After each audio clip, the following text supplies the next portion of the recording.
Hello साथियों, love सीवीएम channel में आपका बहुत बहुत स्वागत है। आज का टॉपिक है क्षेत्रीय भाषा में जानकारी प्राप्त करना।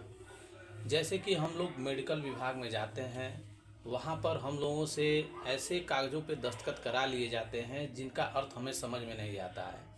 तो अधिकतर कागज़ इंग्लिश में ही होते हैं। तो मैं यही गुजारिश करना चाहता हूँ सक्षम जो भी इस संबंध में अधिकारी प्राधिकारीगण हैं कि क्षेत्रीय भाषा में ही जो है पेपर लिखे जाएं, ताकि वहाँ के नागरिक आराम से उसे समझ लें और उसके पश्चात ही दस्तखत करें।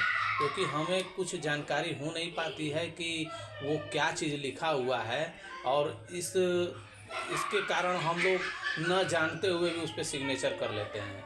डॉक्टर दिव्यकृति सर ने इस टॉपिक को बहुत ही मार्मिक तरीके से उठाया है, और सभी लोगों को देखना चाहिए कि ये कितना संवेदनशील मामला है कि हम अपना जीवन किसी के हाथ में एक ऐसे कागज़ पर दस्तखत करके दे देते हैं जिसे हम जानते ही नहीं।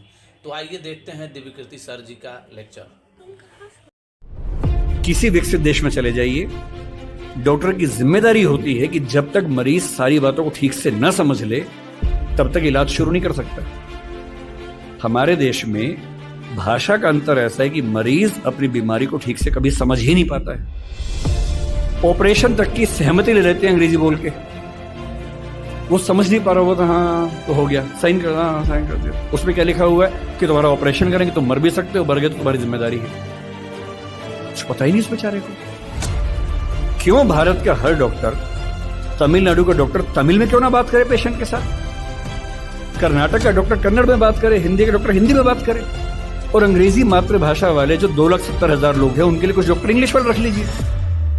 डॉक्टर की भाषा तो समाज की भाषा होनी चाहिए।